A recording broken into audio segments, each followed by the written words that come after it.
Greetings everyone and welcome to the Data Bits channel. Today we're going to talk about another tiny record player. This is the EBP01-IR. It is an 8-band record player.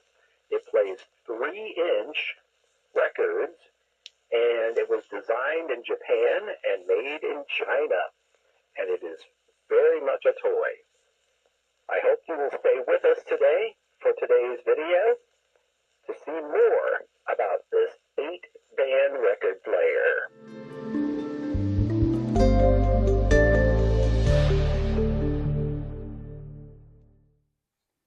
And yes, indeed, we are here today to talk about the 8-band record player, model EBP01-IR, made by Bandai from Japan. Now, what we'll also do in this video is go over the features. We'll weigh the tone arm and see how heavy it is, and then we will take it apart and let you see what is making it tick on the inside.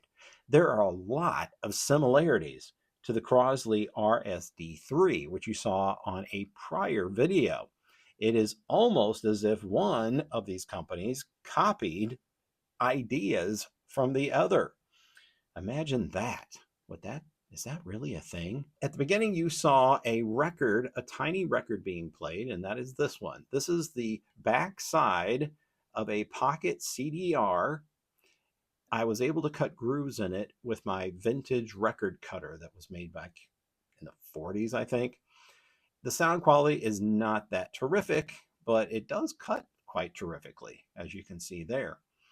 A little modification to the recorder was required to cut something this small. I mean, this is like the label area of a standard record, right? So let's go over some of these features that you see here. Now, it does have its own dust cover. The dust cover is not a hinged dust cover. You can just press and release it and put it off to the side. As you can see on the top left here, this is an adapter. So I'm not sure why, once again, they designed it this way. Why not just make the center hub fit the 3-inch records that you are going to release and charge an absurd amount of money for? So this is the adapter. It goes right here. And then, as you can see, my 3-inch CD fits perfectly in that spot. So I would guess that when they designed these records, they used the measurements, they used the dimensions of an actual CD to design these records. Very, very interesting. The turntable has its own mat. It is not built in this case. It is removable. And you can see it on the base of the turntable here, 8-band record with a big 8 in the middle. Now, I don't understand the 8. Where's, never mind. Shouldn't it be 3, not 8? Whatever. That is your turntable. Right here is your tone arm. It is a cheap plasticky tone arm, and it does not have a moving magnet cartridge like the Crosley RSD3 does. You can see there, it is just a cheap plasticky ceramic cartridge and tone arm. To the right here, we have some controls. We have a red indicator light here for power. We have a pitch control here, and you can turn it up and down, and there's like a little ridged area right there in the middle to kind of pinpoint the center of the setting. Here is our power and volume control here. And you can see there's like these little squares up there on both of those. I'm not sure why they are that way. I ordered this from Japan. I actually imported it. So these tend to be a little pricey to buy here in America straight from eBay. Now let's go ahead and turn it over. I'll show you what's on the bottom side of this unit. Now you would think that the speaker is right there. It is not. Maybe they changed their mind. I don't know. The speaker is on the bottom. You can see the space right here on the bottom left. That's where your speaker is. And maybe they were going to do stereo because you can see the little grooves are cut out for a potential second speaker. Here is your battery compartment, and it is hinged, which is okay. Maybe it's not. It's not hinged. It came unhinged. These are the 4 AA batteries that I have inserted in here, and I got these from Harbor Freight. You can see right here at the bottom, it says Bandai 2004, made in China. You will also note the absence of any kind of an output. You cannot plug this in at all. You have to put batteries in it, unlike the Crosley. The Crosley also has an audio output on the back. This has no audio output whatsoever. So that is a big drawback with this thing, because then you are basically limited to what this sounds like in this teeny little tiny speaker. If this is for a child, since this is a toy, they're not going to care, right? They're not audiophiles. Now let's go ahead and compare features with the Crosley. And here are these two units side by side. On the left, we have the Crosley, and on the right, we have the Bandai. You can see here that these have commercially released records on them, which, as I said before, are prohibitively expensive. That's why I only have 2. Volume control is here on this one and there on this one. Our speed control or pitch control is a slider on this one, and it is rotary on that one over there. We have a moving magnet cartridge here, and we have a ceramic cartridge over there. Now this one has a carrying handle, great for kids. This one does not have a carrying handle. And one thing I've noticed is that this one has a noisier motor than the other one. Let me put a microphone close by so you can hear the difference.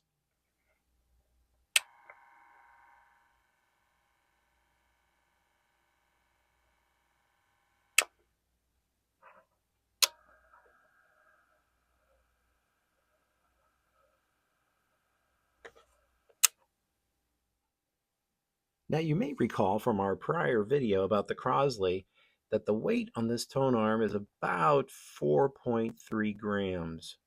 Let's see if that is still the case. So yeah, right around 4 grams is probably a good measurement for this particular tone arm weight. Now let's check the Bandai. And once again, here is our little tare weight there, so we can see it's exactly 5 grams. Now let's see what this tone arm weighs. And apparently it's so heavy that it just overloads it, and then it just says full. So it could be full of it as far as its weight. Might not be a good thing. But as you can see there, it's full. Try it one more time. Full! Okay. If you saw my previous video about the Crosley RSD3, you may have seen that I showed you these Viewmaster records. These are also a little bit bigger than 3 inches, but they would definitely be a good thing to use to check the sound quality, because I don't think the copyright police are going to come after me for this content. It is actually the Muppets, and I'll play you a sample of this record here, which has been trimmed, so it's supposed to be perfectly round. But take a listen. 7 furry monsters doing magic tricks. One said the magic words, and then there were 6. Me no want rabbit, me want cookie. I love peanut butter sandwiches. He learned everything he knows from the amazing Mumford. Bye-bye, Gertrude.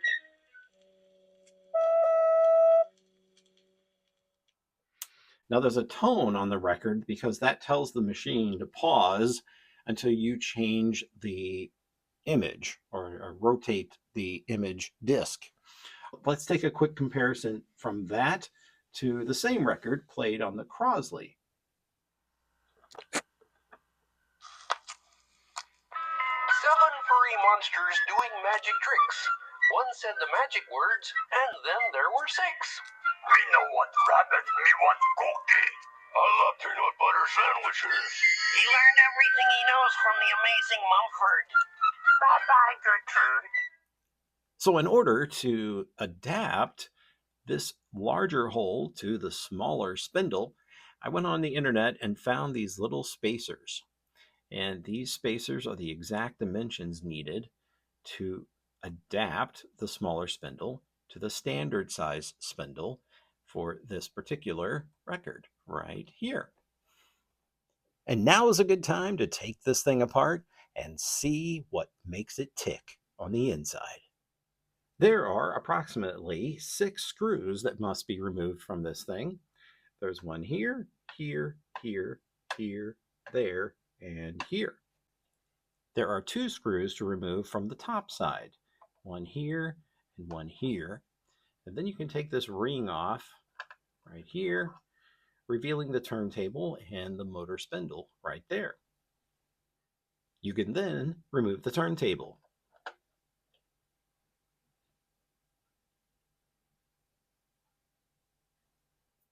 And I missed this screw right here. So that actually makes 1, 2, 3, 4, 5, 6, 7 screws to remove. Okay, this is absolutely terrifying. There is another screw in the battery compartment that I missed, so I'll get that one out. And here is the unit disassembled. Right here you'll see this cover where there could have been a speaker. Maybe we could mod it and actually put a speaker in that spot. That might be helpful. Here is our main board, which is our amp and probably the speed control circuits for the motor. Our battery compartment from the bottom side is here. Our motor, drive motor, is here, and just like the Crosley, it just sits in this little spot right here, just nested right there. Here is our speaker. Here is the spindle slot for the turntable. So the spindle pin goes right down into that hole right there. Here is the signal cable that comes from the tone arm into the amplifier. Here's a little closer up view of the amplifier. And as you can see, there's another potentiometer right here. So I'm wondering if that's an additional speed control. And there's a hole that has been drilled up on the top, but it's covered by the label. But our potentiometer, one of them, is also here on the side. So yeah, very, very interesting and very small components right there. It looks like off-the-shelf components, maybe. Some of you may remember, depending on how old you are, the 1971 Mattel Talking Football. It was a game, like a board game, and it came with a bunch of little records stacked in a little organizer there. You can see them there. And then it also came with this little, almost looking like an AM radio type thing, and you would put the records in this and they would talk, basically. You would hear sportscasters. So I have one of these here today. I want to show it to you. And here's my Mattel football playing record player and the little tiny records that came with it. And you can see that this one has one message on it. It says end around. And you can see these little grooves here on the outside. You can see one there and one there and one there. And those are the different lead-in grooves for the different messages that are on here. So depending on where it lands, it may say one thing or say something else. So let's go ahead and try this so you can hear what it sounds like. It's terrible. I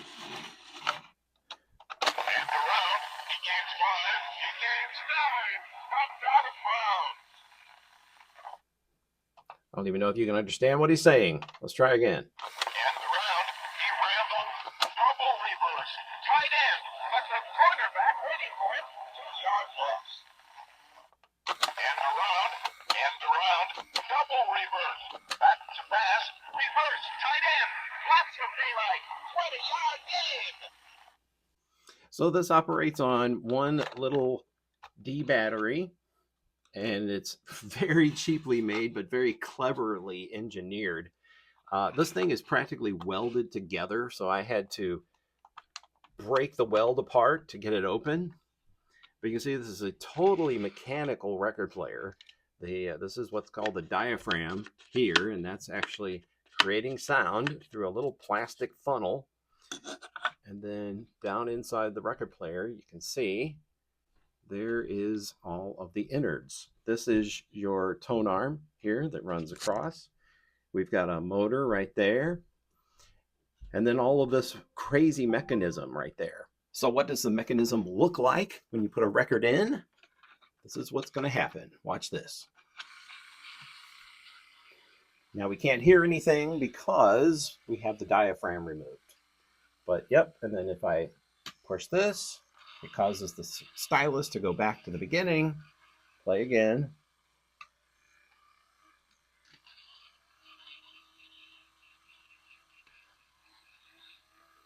I would imagine these records are probably playing at, I don't know, 78, 80 RPM. And that way you get a bit of volume from the grooves, as well as the complete absence of any kind of speed control or speed limiter on this thing. So it's just based on the RPMs of this motor as to how fast it's going to play. And it's never steady. So might have been when it was new back in 1971, but not the case today. And that's going to wrap up our video for today about the Bandai 8-band record player, as well as a little peek at the 1971 Mattel talking football record player. I hope you enjoyed the video. If so, share it. Also, you can follow me via my social medias in the description below. And if you got a question for me, the best way to ask is through Facebook and through my Facebook page. Thank you for watching. Oh, and by the way, if you'd like to be a Patreon contributor, the link for that is in the description as well. And I have a consistent amount of Patreon patrons, and I thank you guys for your continued support. I make just a tad bit of profit off of that, and that helps me buy stuff like this. Thanks for watching, and we will see you next time.